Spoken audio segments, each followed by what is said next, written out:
If you could go back in time to 1997, what would you do?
Now, it's probably not play Ultima Online, but that's, I guess, what I would do because I tried out Ultima Online Outlands, an MMO that has been requested for our first impressions on this channel by a very eager and supportive group of people, players of Ultima Online Outlands. No community has been more persistent in trying to get a review of this game, perhaps except for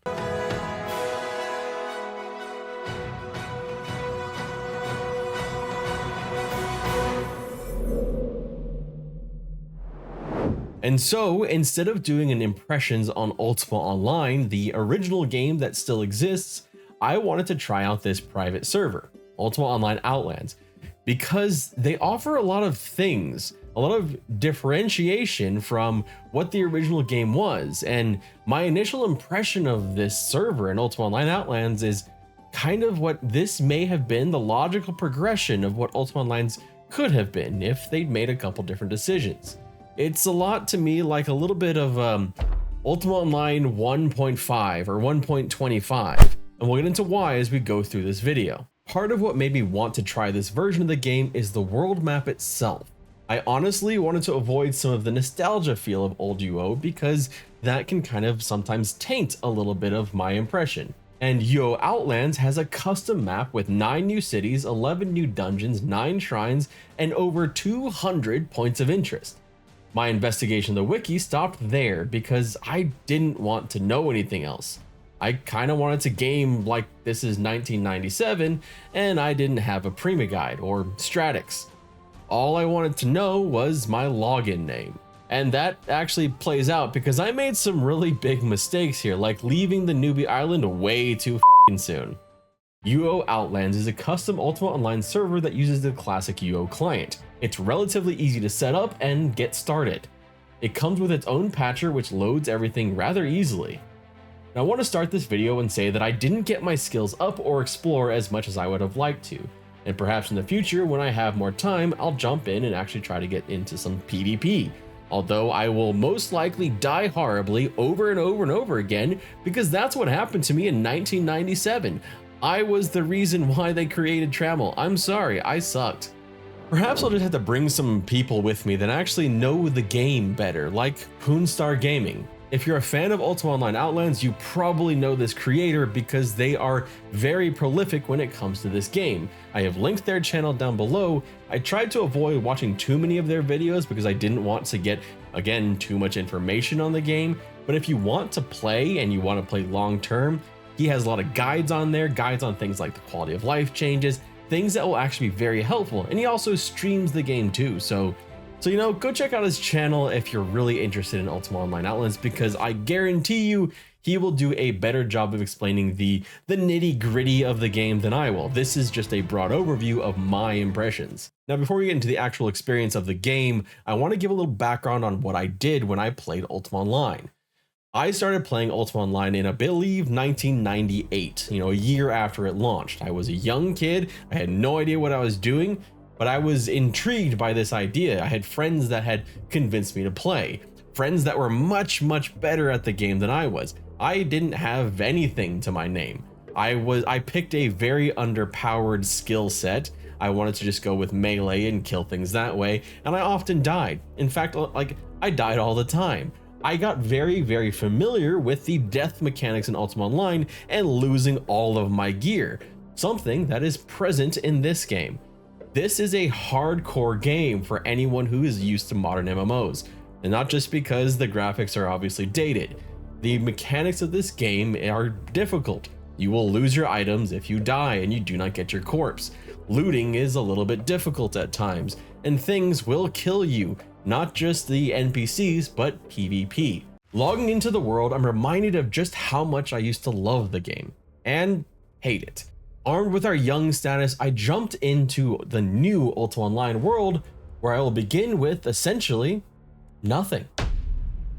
It is at this point that you realize that Ultima Online Outlands is built around returning players or building up of new skills.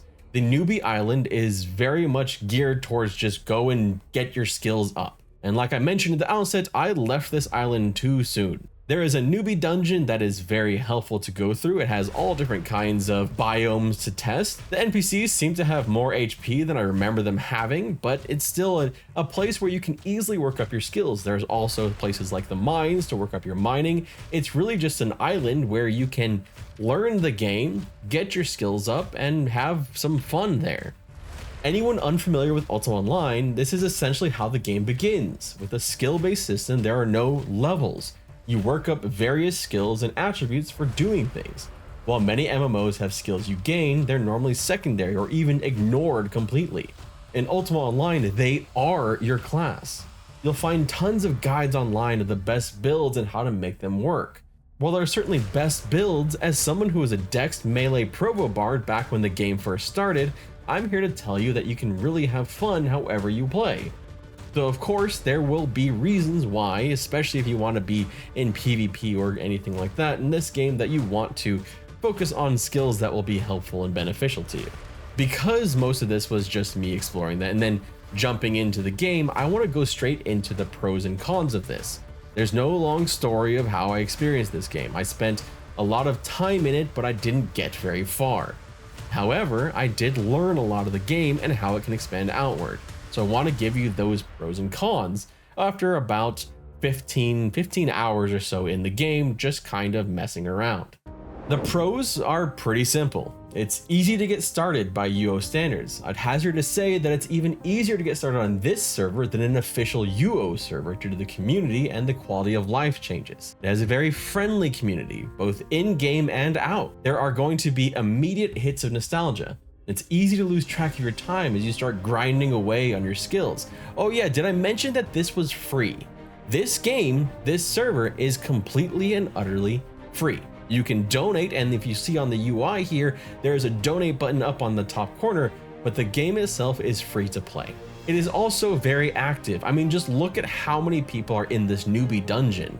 And I even ran into people out in the world, someone that was kind enough to save me from this creature that was trying to kill me.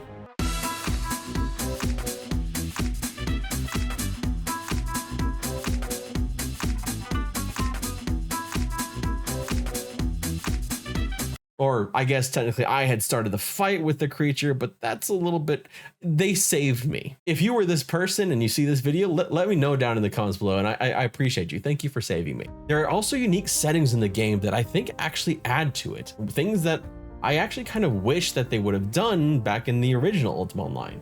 For example, provocation is timed, and you can see how long it will last. You can also cast it on yourself to give yourself a buff that does damage to creatures, which is pretty damn cool and something that did not exist. In fact, in PvP, provocation was completely useless for the most part, unless you just happened to be next to a dragon when you were playing in the original game. Doesn't seem to be that way in Ultima Online Outlands. Melee weapons, at least the swords I was using, cause bleed damage on procs. I also ran into some enemy crabs that debuffed my armor and with attacks. It was all just kind of fun and new. It was exciting having these things that I had never really experienced before. Speaking of, beyond that, there's so much custom work and it's been done very well. Custom NPCs like this one. I'm in danger!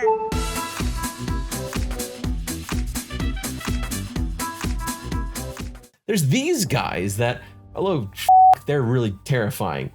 Oh, and a giant spider. Now that is from the original game. This one will be fine.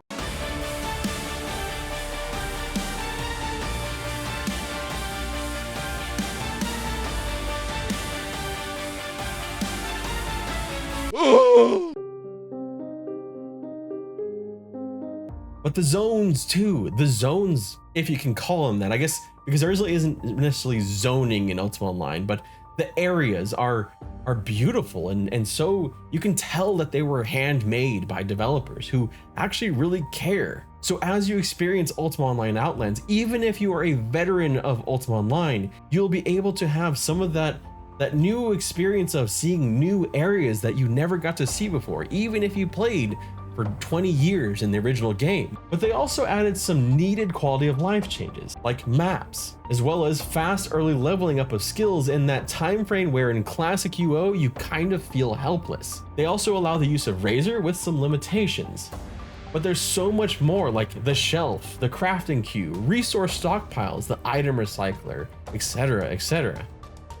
It is also more social. There are things like events that are happening all the time. Even while I was getting footage for this game, I was seeing events announced on Twitter of arenas and things like that. So if you're interested in an active server on Ultima Online, this is gonna be a very social and event-driven one.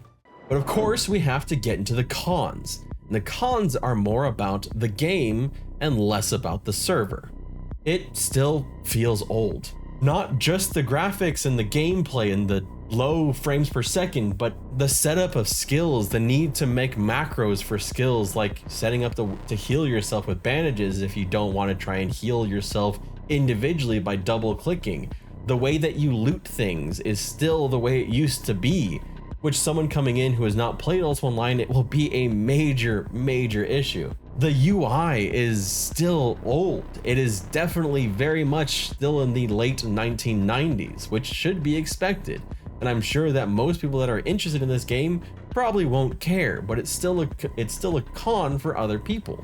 And honestly, as someone who did play Ultima Online, it was still a con for me.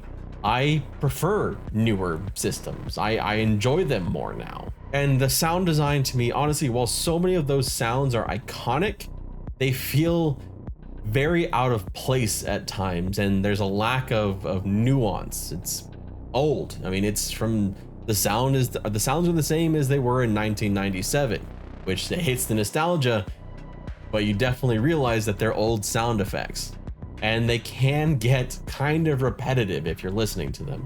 So I'm sure many players will just play with no audio, or with something else playing in the background.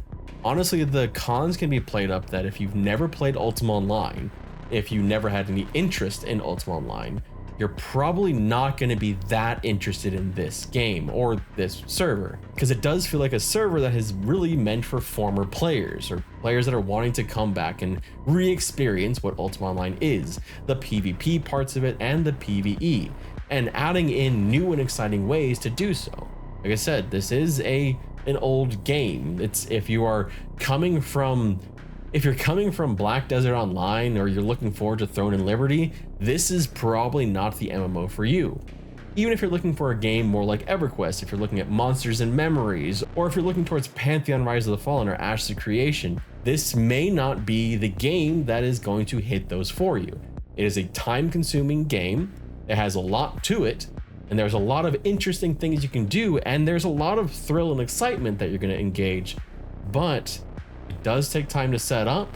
It is an older game, and you definitely feel its age. In fact, I would say that this game feels its age more than some other MMOs.